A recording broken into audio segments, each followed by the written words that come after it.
This is it's never great to do one of these videos because it absolutely sucks, especially against Arsenal. But yeah, Arsenal 3, Chelsea 1. Another lackluster performance. Nothing special done by the whole team. Um, I think anyway, let's get into the pros and the cons. I don't think there's any pros apart maybe from Cho coming on and looking good for a bit. He brought up the work rate in the team, and he moved forward, and he tried his best to get into the right positions and do what he could, but it just wasn't enough. Yeah, let's just dive into the cons because there were so many of them. But I think the number one, the most important one for me is the team as a whole. I think since we lost to Everton, something's changed in this team. We're not looking as confident. We're not as attacking as we.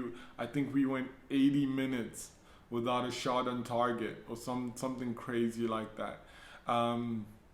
I think that's just poor. That's poor from the team. That's poor tactically, and it's a shame. And of course, I think we all knew as Chelsea fans. I think even the Arsenal fans knew that if there was a game for Arsenal to show what they could do and be at their best, it was going to be against Chelsea. And surprise, surprise, they did. Even without Willian. I'm sure if Willian was playing today, he probably would have scored. If David Luiz was on today, he probably would have been the best defender on the pitch.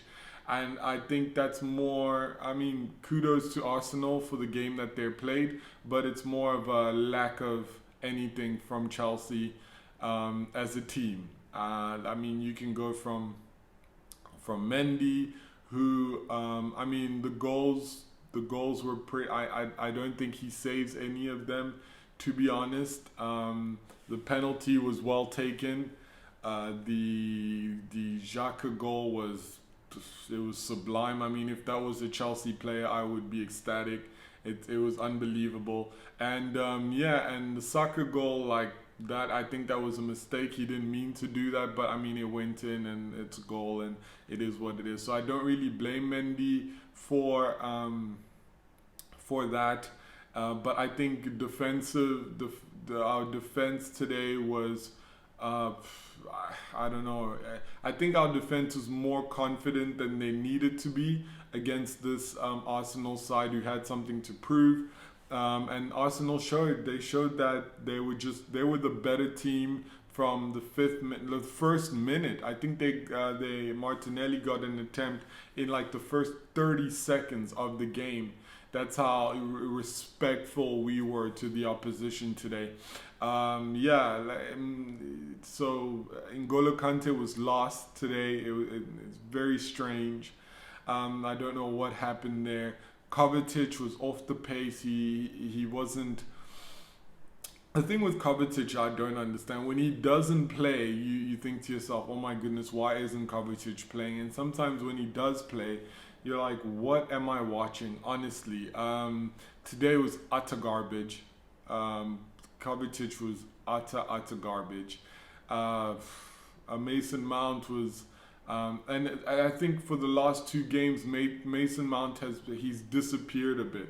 I don't know what maybe it's something tactically that's going on, but it's just not looking right. Moving on to Timo Werner, I'm doing my best to try and stay like supportive and upbeat about Timo Werner, but the more this goes on, I don't know what else there is to say. Is it a position thing? Well, if it is a position thing, then is Lampard at fault? Or I mean, there's just so much. Regardless of if it's a position thing, right? At times you'll find yourself on the left-hand side or on the right-hand side of the pitch. That's just how it is. What are you doing in those positions? I saw Werner today get the ball and like, you know, and I was screaming at my TV like, go forward, take the ball, and he's just not doing that. And I'm glad Lampard benched him. I think these new signings need to also understand that like they're not irreplaceable and that they need to start shaping up. Tammy Abraham, I mean, he tried as usual. You get, the thing with Tammy is you get that performance day in and day out, and sometimes it comes with goals, sometimes unfortunately it doesn't.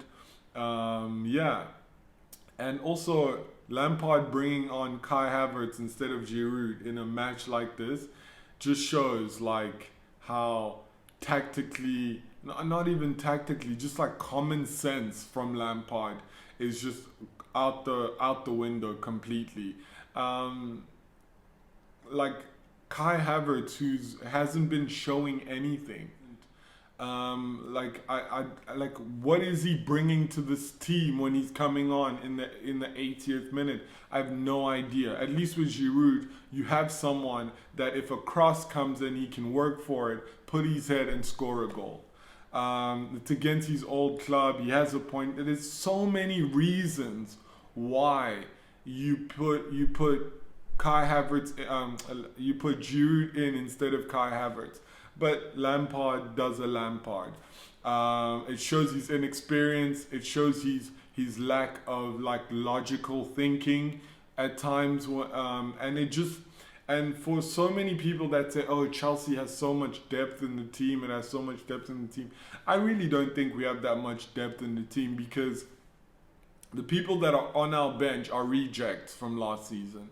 The players that weren't good enough to play last season, and they only played because we didn't have a choice, and now they're sitting on our bench. That's literally what we have. So when you talk about the depth, whenever you bring someone on, we don't have game changers. We don't have someone that can come on and impact the game like we need them to, and it's just sad.